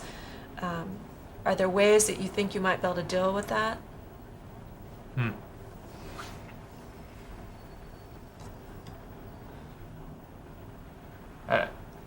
I guess I could try. I mean, I guess I could try, but I don't know how effective it would be. Okay. It's. Have you ever played any sports? It's kind of the moment. You can't really I understand control. you're describing that, things get very active Heated. and It gets people heated, are talking. It sounds like something works when you have your, I don't know if you said niece and nephew around, that the talk can lower its level a little bit, is there something that works then that you do? That people just are aware of, maybe? Yeah, yeah. I mean, I guess I could, like I said, I could kind of try that, but I can't make any guarantees Okay. that would. Okay. Okay, but But if would you be she's- willing to talk about I'll tell her what I just told you, yeah. Okay. I mean, talk about the language? Because it seems like, at least, and you heard when we were all together, that that was something that seemed a high priority, and given that you're looking for getting some space and being able to protect your time, that might be one of the issues that we can work on. Right. And I just want to clarify, it sounds like, I mean, you've just bought this house, you put a lot of work into it. I think I heard Kathy say she'd been here several years. Are you planning to move, turn over this house pretty quickly, or are you thinking you're going to stay a No, while? I think I'll be here for a while. Okay. I mean, that's why I built the court. Okay, so you're planning to be in the neighborhood for a while. Yeah. And are there any other things from Kathy that would make a difference for you in terms of being in this neighborhood?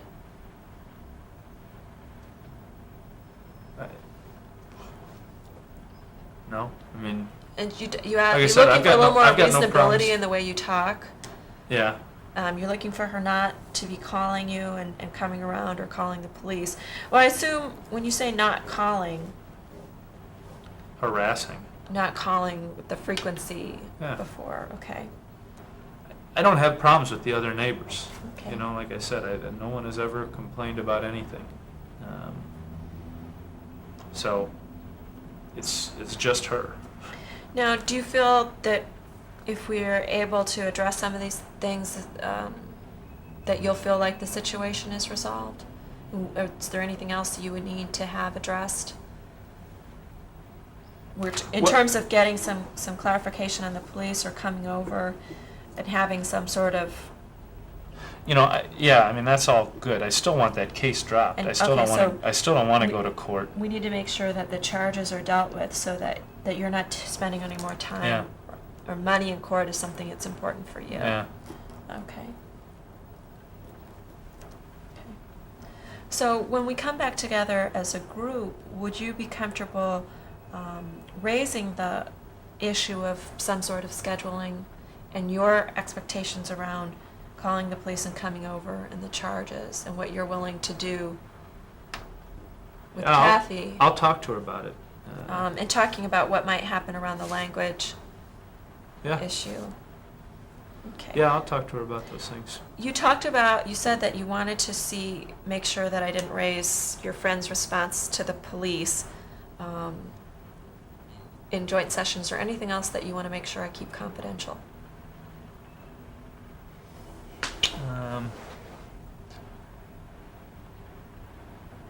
I can't think of anything. I Okay. mean, Well, maybe. No, I can't. the think most of important thing, I mean, when we do come back from this, what I'm going to look for is for the two of you to talk together and see, to make some real immediate progress on looking for solutions so that the two of you as neighbors can feel like the solution is resolved, this situation is resolved and you can find a solution. So I'm going to be really looking to the two of you to share, but I just wanted to clarify to make sure if there was anything I shouldn't raise. I don't think there's anything else. Okay, Steve, well, thanks for spending the time with me. What I'm going to do now is go get Kathy, and then we can all talk together some more. Okay. Okay? So you want me to wait here? Yeah, why don't you hold on here? Okay.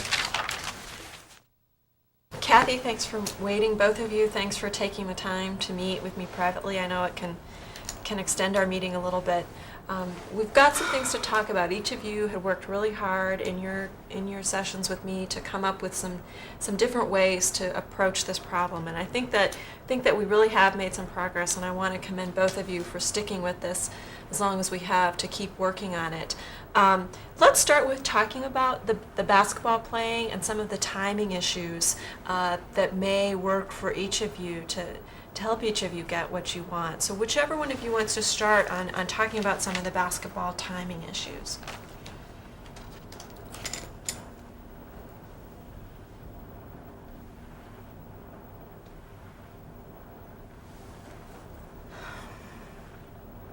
Well, I just don't understand why you have to play basketball 24 hours a day. I mean, it seems to me that you could be a little flexible about this. This is just what I expected.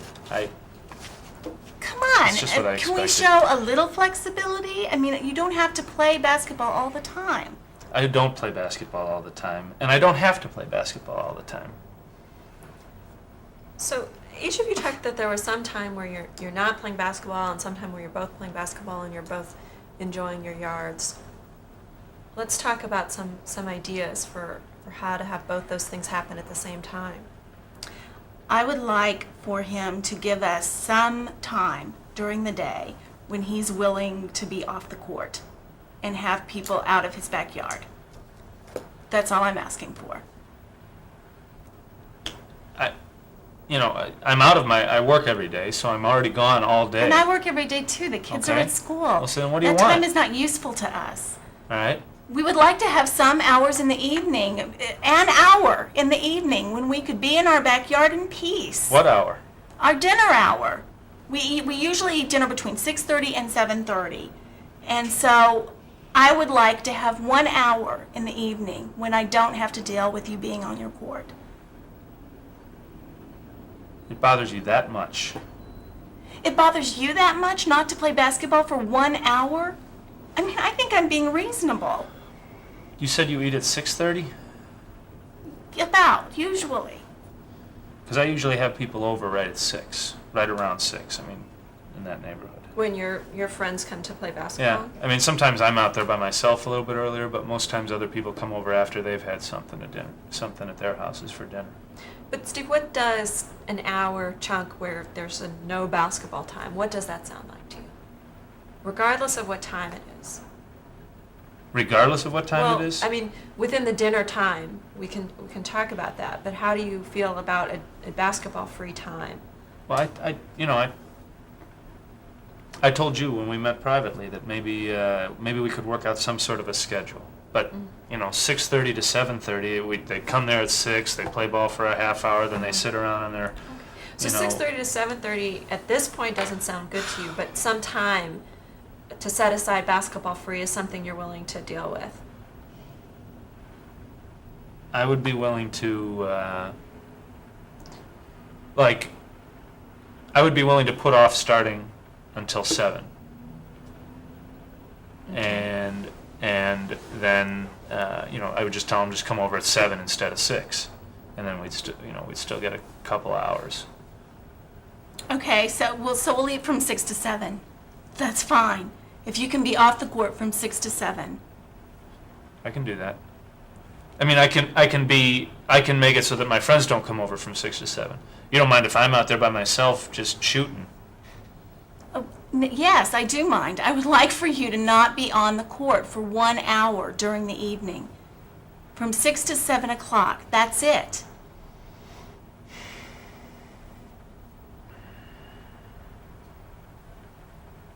How does that sound to you, Steve?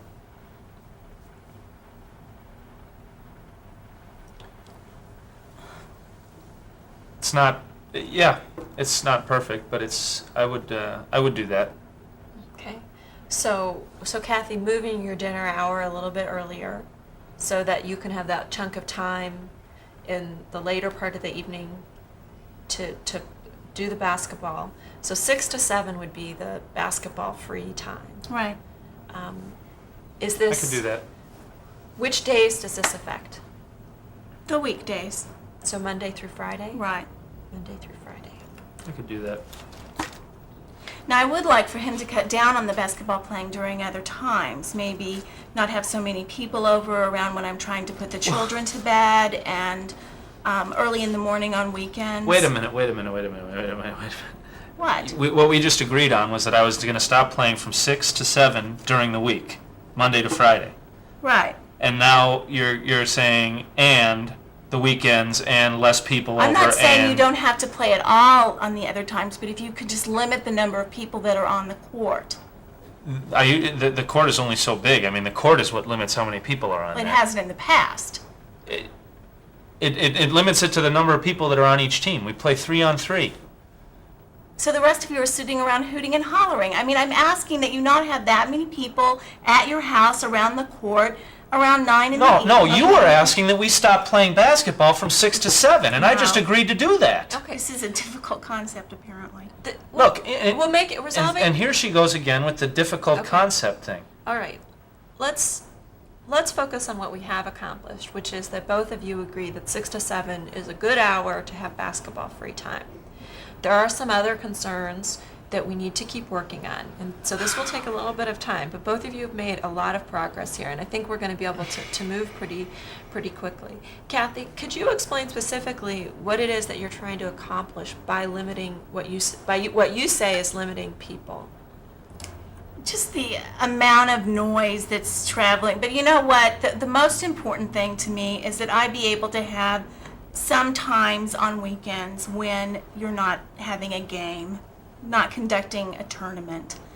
So could we just say that there be, if I'm going to have people over, have some sort of a special occasion, I can contact you and let you know so that you could not have people over during those times.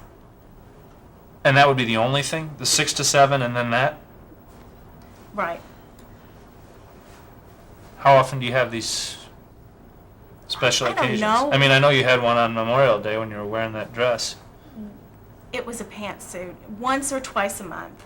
Okay, so a couple times a month you use your backyard Right. for occasions where you would also like, on the weekends, where you would like some time with what would you want from Steve during that time? Did he not have people over for games during those times? So no other people playing? No other people playing. What about Steve? If he wants to go out and shoot hoops while I'm having a party, that's fine. Okay. But none of these tournaments. And again, it's only on special occasions when I'm having guests. And so you're talking about once or twice a month on a weekend. Right. Is that, I mean, does that vary times, evenings, daytime? It varies, or? Sure, it varies. So if you're having a party on a Saturday night, you would tell me beforehand, like a week beforehand. I would give you some advance. You need advance notice not to play basketball? Well, yeah, because I make plans too. I told you we had Memorial Day, we had people over, we were barbecuing I will too. tell you as soon as I know when there's a special occasion that I'd like to have people in my backyard for. I'm willing to give up these evening hours. I'm willing to say, I don't care when you stop playing basketball. I just want one dinner hour during the week And I've given you and that. special occasions. And it sounds like, Steve, you feel comfortable if you had some notice about blocking off some time during the weekends if Kathy's having some sort of event in her backyard. Within reason, I'm willing to do that, Okay. yeah. What would be unreasonable to you? Well, she talked about once or twice a month. That's reasonable. Okay. 3 or 4 or 5 or It's 8 not times gonna a be month anything like is that. unreasonable. So a couple times a month, and you would like, some notice so that you can know. Let's talk about that You know, a process. note would be fine too, because she's, well, Well, each of you have said that the discussions you've had in person or on the phone in the past haven't worked that well. No. right. So Steve just came up with an idea of communicating by leaving notes. How am I will have no idea whether he gets, I don't Okay. understand So why. you want some confirmation. I'll tell you Yes. why, He is gets because it. every time, just like you've done at this table, you sit here and you give me absolutely no respect. You sit there, and because you've got these 2 kids and you're a few years older than me, you think that you know everything about the world and I'm just a punk. And I have no interest, especially in front of all my friends, in having you come over and treat me that way. And I won't be treated that way. And you're certainly not going to get any action out of me when you treat me that way. I didn't get any action out of you when I politely called. You never politely called. From the day one, you Steve. were calling me names on the phone, and you were calling my friends names on the phone, and you were saying that everything we said and did was offensive to humanity. So what do you want from me?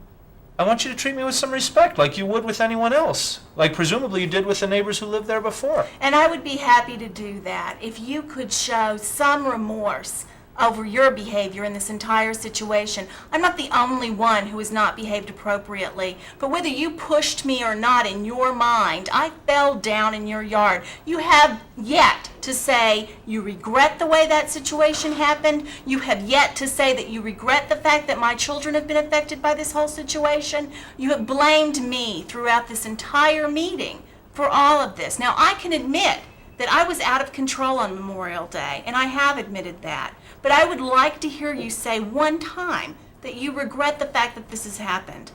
I definitely regret that it's And that you can behave happened. differently in the future.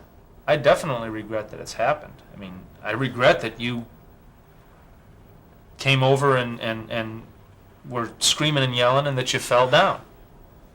I mean, I didn't want you to fall down in my driveway. Thank you. So that makes a difference, it sounds like, in how you feel like you can look at future communication, because you have a little bit of a better understanding about each of your perspective on this past. Kathy, does it make a difference for you to hear that Steve wishes things would have happened differently? Yes, it does make a difference to me to hear that he wishes things had happened differently. Mhm. He didn't even help me up the concrete that day. I mean, they all just stood around. I was humiliated. And Kathy, in terms of this discussion that you guys will have over some special occasions, but Steve talked about looking for a different kind of tone in the way you're talking with each I other. would and be you're willing also to treat looking- him with respect as long as he responds to my requests. Okay, and And- so you're looking for some response, and Steve, you've agreed here that you think a couple times a month with notice to have basketball free time for special occasions I is can do that. reasonable. I can do that. So you expect to be able to respond to that? Yeah. And if you, so then are you gonna give each other notice by calling each other then? Or I calling? would prefer that only because then I will know that he knows. That he and got that the there's message no and- confusion. and that there's no confusion. I don't mind as long as she's willing to treat me with That's fine. some dignity. Okay, so some phone calls for notice, and you'll call, you had said, Kathy, as soon as you feel you had plans that you could be specific about? Sure. Okay. Are there any other issues that we need to resolve, to put this? My court case. Okay, good, thank you. Let's talk about that. One of the issues that brought you to the mediation was the court matter. That was And the issue. And Kathy, could you say how you feel about the court matter I'm now? willing to drop the charges. Okay, so the charges would be dropped, and that would be something we can write into the agreement. Sure. The other issue, Steve, was about when there had been problems in the past about the police had been called and Kathy had come over, so how you were going to respond to each other when there had been problems. We've worked out, hopefully to avoid most problems, that there, with some scheduling. But were there any other things that were of concern to you, Steve, that you wanted to specify? I mean, I think we've worked out a schedule, so as long as I don't break the schedule, then she's got no reason to call me, or the police or anybody. Okay. So as long as that's... Okay, so I just want to make sure that seems clear. And then, just lastly, Kathy, you had mentioned at the very beginning a concern about the outfit. Oh, it's fine. Just forget about that. Okay. I would just like to ask you to try to be, when you are playing basketball, could you just try to be a little less vulgar on the court? Just try to keep it in mind. So the language, in terms of the noise, you've mentioned several times that it's the actual language being used. It is just The- the excessive nature Not so much of the language. volume.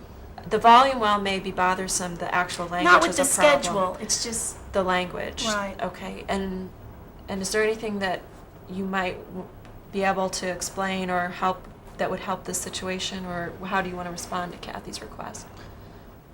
I mean, I'll explain that I can try to control that a little bit. I can try that's to... all I'm But I can't make you promises. I mean, when you're involved in a sport, you're in competition. Things sometimes get heated, and that's I can try, but I can't promise. I'm hearing, and that seems like what Kathy seems satisfied with that request. I'm hearing on several issues and in everything that I heard you brought to the table, that the two of you have reached an agreement. I think so. Do you each feel that we're ready to write this up? Yeah, I think so. Okay. What I have here is this agreement form.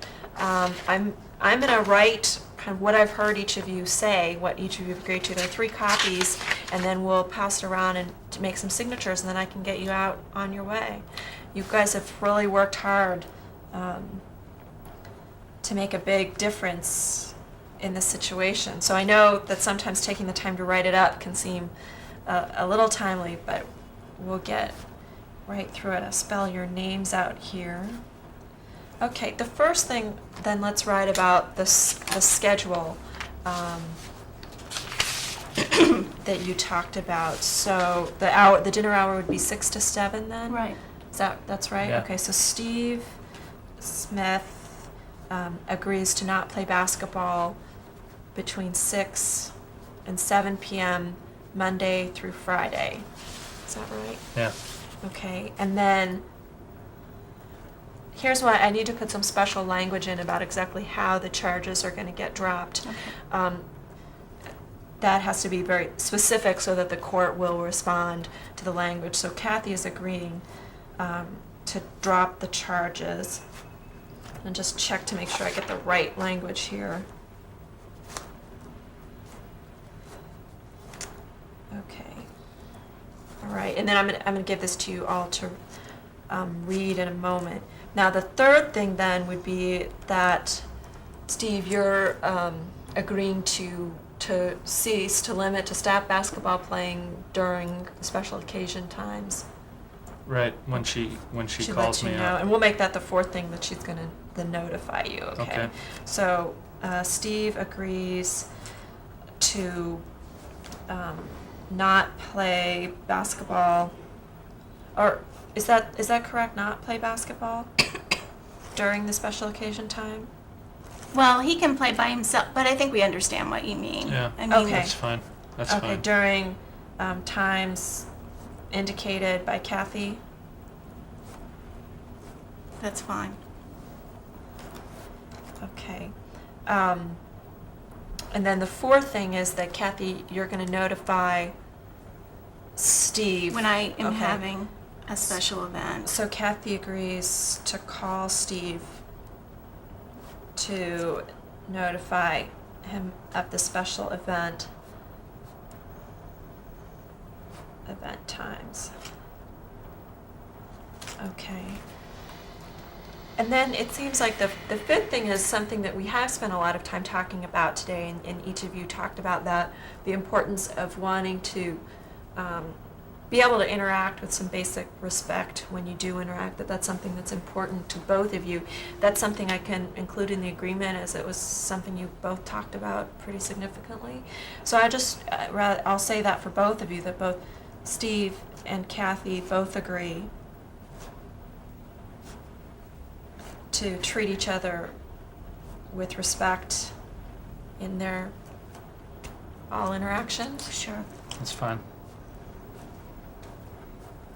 Okay, why don't I just give each of you a copy to read through, and we can change the language if you're uncomfortable with it. What I was trying to do was respond to what I had heard you two say and speak to during our mediation. So this really should reflect what you feel you did agree to. Looks fine to me. Yep. Looks okay. Do I just sign it? Yes, what we want to do then is we need to sign each of these copies separately. So Kathy, why don't you just take that side, and Steve, you can just take that side, and we can all sign it and pass it around so that each have a signed original signatures.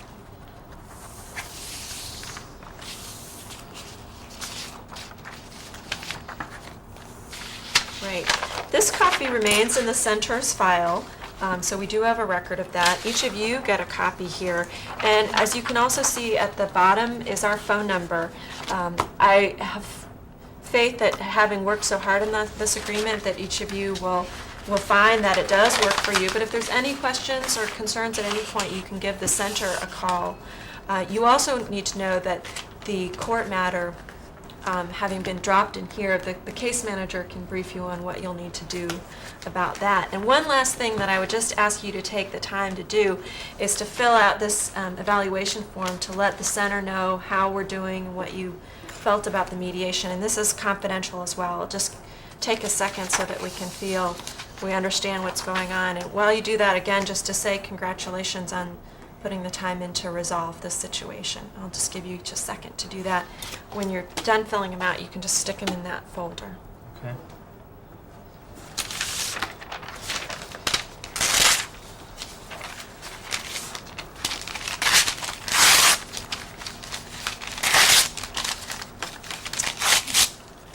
I give this back to you? Yeah, we can just put it right in there. Are you done then, Kathy? I think so. Thank you for your Okay. help. Thank you for all your effort. What I'm going to do then, Steve, is since Kathy's finished, is show her out. Okay. And then when you're finished, I'll show you out. Okay. I'll be right back.